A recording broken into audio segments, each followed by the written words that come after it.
Hola amigos, sean todos bienvenidos a este interesante tema, el origen de la maldad y narcisismo desde un punto de vista científico y también bíblico. Bienvenidos. Sabemos que somos hijos de Dios y que el mundo entero está bajo el control del maligno. Primera de Juan 5:19. El narcisismo en sí es un nombre extraído de la mitología griega, donde un ser llamado Narciso, hijo del dios Céfiso y la ninfa Liriope, era tan hermoso que la gente quedaba admirada con su belleza. Sin embargo, un día, este se miró en el reflejo de una laguna y fue atrapado por las aguas al quedarse extasiado por su propia hermosura. Ahora bien, modernamente hablando, el narcisismo es considerado como un sentido exagerado de egocentrismo, es decir, ese pensamiento y conducta que lleva al ser humano a creer que es él, en sí mismo, el centro del mundo. Los narcisistas tienen una preocupación extrema por sí mismos, carecen de empatía o misericordia, son seres que se sienten de una clase social superior y festejan sus logros materiales y los de otros. Suelen ser envidiosos y susceptibles a la crítica. Exageran sus talentos, fantasean con el éxito y con el poder.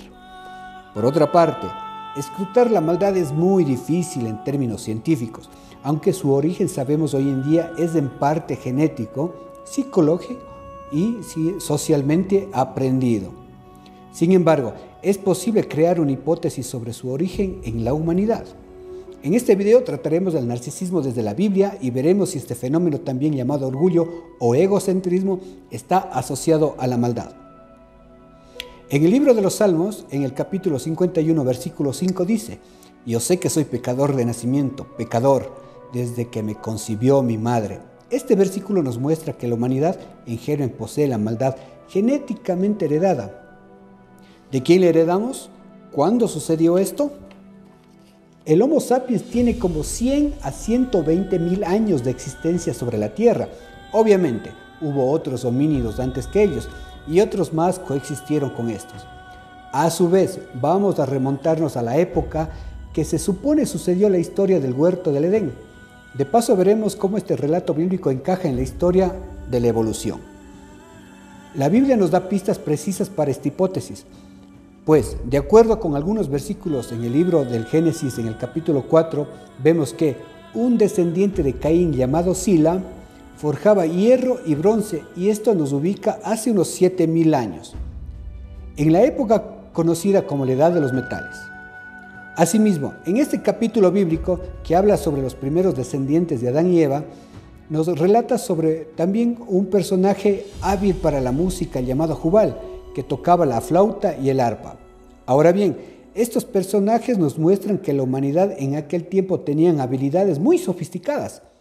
Y una vez ubicados en esta etapa de la historia, podemos deducir que el relato bíblico no habla solamente de unos personajes en sí, sino de una humanidad en un contexto histórico, psicológico y social.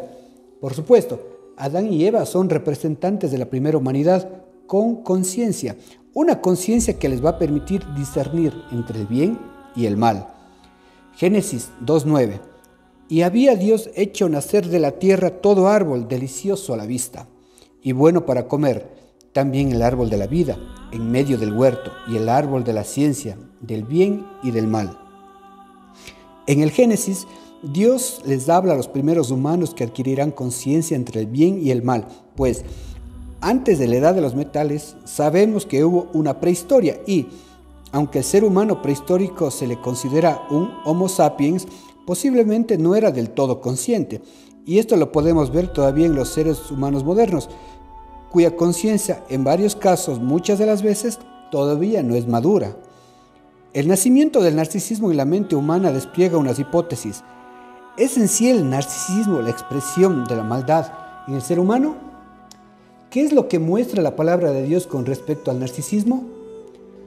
La conciencia es el conocimiento que tenemos del bien y del mal, que permite a la persona enjuiciar moralmente la realidad y los actos, especialmente los propios. El ser humano es el único ser consciente de que es consciente, y esta facultad es la capacidad psicológica más importante y holística del ser humano. Por el contrario, en el campo del narcisismo, la cual también pertenece a los psicópatas, estos poseen un nivel de conciencia superficial, conocen las reglas de la moral y muchos de ellos no sufrirán ante el dolor ajeno, son incapaces de experimentar. Los narcisistas comunes y en su nivel más alto, llamados los psicópatas o narcisistas absolutos, son adictos al poder y buscarán ser líderes religiosos, políticos y ocupar las gerencias de importantes empresas. De hecho, son los número 1 en su trabajo y harán lo imposible para pisar la cabeza de los demás. Un caso conocido por el mundo es cuando el profeta Juan bautizaba en el Jordán y unos fariseos y saduceos se le acercaron para ser bautizados, por lo cual Juan les respondió: generación de víboras, ¿quién les enseñó a huir de la ira venidera? Produzcan frutos dignos de arrepentimiento. Mateo 3:7. Juan el Bautista los llamó víboras, pues carecían de empatía con los semejantes y eran religiosos del establishment de Judea. Su cerebro, dominado por el instinto reptiliano, les impedía tener consideración por el prójimo y estos buscaban ser alabados y su hipocresía les daba la blancura superficial para su investidura, muy necesario para ellos. A su vez, los narcisistas carentes de empatía y en el peor de los casos los psicópatas cuyos sentimientos de dolor o sufrimiento por el prójimo son nulos, forman parte de nuestra sociedad. Y no solamente los narcisistas patológicos causan estragos, posiblemente también nosotros, pues puede ser que tengamos algún orgullo dañino y también haremos sufrir a los demás con ello, incluyendo a nuestra familia. El umbral de narcisismo es importante para conocer el grado de daño de estos personajes, cuyos casos más extremos han llevado a la humanidad al sufrimiento, a la guerra y al genocidio. Entonces cabe preguntarse, ¿por qué Adán y Eva no escogieron el árbol de la vida, que era el árbol de la sabiduría?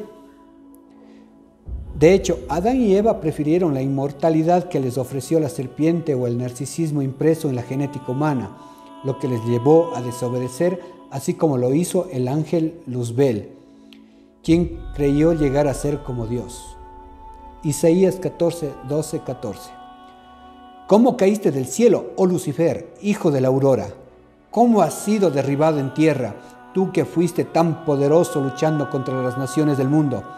¿Por qué te extasiabas pensando? Subiré al cielo y gobernaré a los ángeles, treparé hasta lo más elevado del cielo y seré como el Altísimo.